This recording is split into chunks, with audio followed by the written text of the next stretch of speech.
இன்று இந்த online safety bill என்ற பெயரிலே கொண்டு வந்திருக்கும் சட்டம் மூலம் மிகவும் தமிழ் மக்களுக்கு மிகவும் ஒரு ஆபத்தான ஒரு சட்டம் மூலம். உதாரணமாக இந்த சட்டம் மூலம் ஊடாக நாங்கள் வடக்கு கிழக்கிலே தமிழ் மக்கள் முகம் கொடுக்கும் ஒரு பிரச்சனைக்கு எதிராக ஒரு பாரிய ஒரு கடையடைப்பு போராட்டம் ஒரு ஹர்த்தால் அறிவித்தால் அந்த அறிவிக்கிறவர்கள் அந்த அறிவித்தல் கொடுக்கிறவர்களை இந்த ஆன்லைன் சேஃப்டி பில்லின் ஊடாக கைது செய்யலாம், அவங்களுக்கு எதிராக சட்ட நடவடிக்கை எடுக்கலாம்.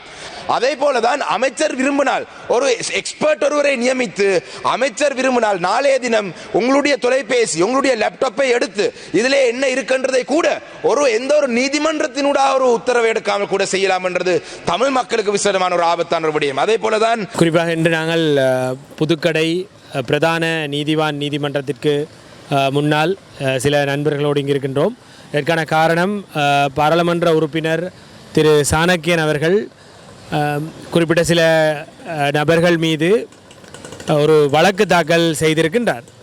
இந்த வழக்கினுடைய சில விடயங்கள் எங்களுக்கு பாரிய அதிருப்தியை ஏற்படுத்தி இருக்கின்றது. குறிப்பாக நிகழ்நிலை சட்டத்தின் கீழ் இந்த வழக்கு தாக்கல் செய்யப்பட்டிருப்பது முதலாவது பாரிய பிரச்சனையாக நாங்கள் பார்க்கின்றோம். என்ன காரணம் என்றால், இந்த நிகழ்நிலை சட்டம் 2023ஆம் ஆண்டுக்கு பிறகு கொண்டு வரப்பட இருந்த நிலையில் நாங்கள் அனைவரும் இதற்கு பாரிய அளவிலே எதிர்ப்புகளை தெரிவித்து கொண்டிருந்தோம். இதற்கான காரணம், நிகழ்நிலை சட்டத்திலே சமூக வலைத்தளத்தின் ஊடாக செய்திகளை எழுதுபவர்களுக்கும் ஏனைய ஊடக நிறுவனங்களுக்கும் ஒரு பாரிய அச்சுறுத்தல் இருப்பதை நாங்கள் அன்றே உணர்ந்திருந்தோம். அதற்கான காரணம் என்னவென்றால், சில விடயங்கள் பரந்த அளவிலே குறிப்பிடப்பட்டிருப்பது தான். உதாரணமாக சொல்லப்போனால், குறிப்பிட்ட ஒரு செய்தி பொய்யாக இருந்தால் அவரை நீங்கள் குற்றவியல் வழக்கின் கீழ் கொண்டு வர முடியும் என்ற அளவிலே இந்த சட்டம் சொல்கின்றது. அதாவது உளவு காலமும் வெறும் சிவில் நடவடிக்கையில் இருந்த இந்த விடயங்கள் எல்லாம் இன்று குற்றவியல் கிரிமினலைஸ் பண்ணப்பட்டு இந்த இடத்திற்கு வந்திருக்கின்றது. எனவே இன்று சமூக வலைத்தளங்களில் பாரிய அளவிலே செயற்பாட்டாளராக இருக்கக்கூடியவர்கள், செய்திகளை கொண்டு சேர்க்கக்கூடியவர்கள், அல்லது சில ஊடக நிறுவனங்கள் எப்படி இயங்குகின்றன என்றால் ஒவ்வொரு கட்சிக்காக இயங்கிக் கொண்டிருக்கின்றன. ஆனால் சாதாரண மக்கள் தங்களுடைய அன்றாட பிரச்சனைகளை சொல்லக்கூடிய ஒரு இடமாகவும் தங்களுடைய ஆதங்கங்களை வெளிப்படுத்தக்கூடிய ஒரு இடமாகவும் சமூக வலைத்தளம் இருக்கின்றது. இது எல்லாவற்றையும் தாண்டி நிச்சயமாக ஒரு சாரார் தனிப்பட்ட தாக்குதல் நடத்துகின்றார்கள், அவமானப்படுத்துகின்றார்கள், மக்களை பாதிக்கின்ற நடவடிக்கை அல்லது தலைவர்களை அவமானப்படுத்துகின்ற நடவடிக்கை எல்லாம் செய்கின்றார்கள், இல்லை என்றல்ல.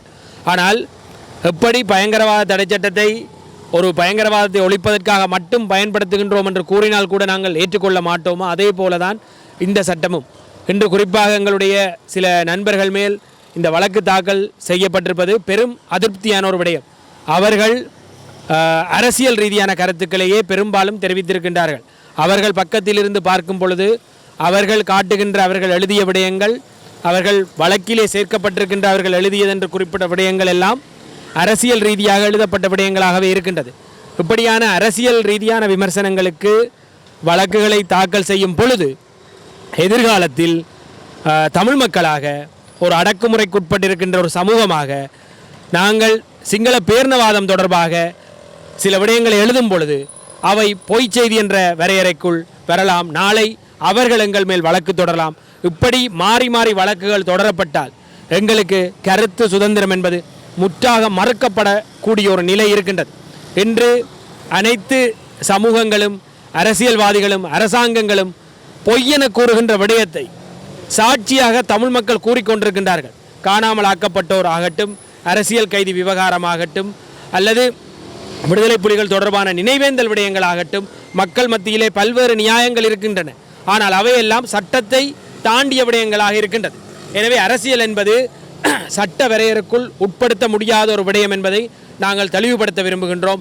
அதேபோல் பாராளுமன்ற உறுப்பினர் சாணக்கியனாகட்டும், தமிழரசு கட்சியின் மூத்த உறுப்பினர்களாகட்டும், இந்த வழக்கு தொடர்பாக தீர்க்கமான நியாயமான ஒரு முடிவை எடுத்து இந்த வழக்கை உடனடியாக மீளப்பெற வேண்டும் என்பது இங்கிருக்கின்ற அனைவரது கோரிக்கையாக இருக்கின்றது. ஏனென்றால் இந்த வழக்கு தொடர்பாக பரந்துபட்ட அளவிலே நாங்கள் 2 நாட்களாக கலந்துரையாடி இருக்கின்றோம். இன்று வழக்குக்காக இவர்கள் வருகை தந்திருக்கின்றார்கள். வழக்கு விவரங்கள் வெறும் சிங்களத்தில் அனுப்பப்பட்டிருக்கின்றது. இங்கு வருகை தருவது அவர்களுக்கு மிகவும் கடினமான விடயம்.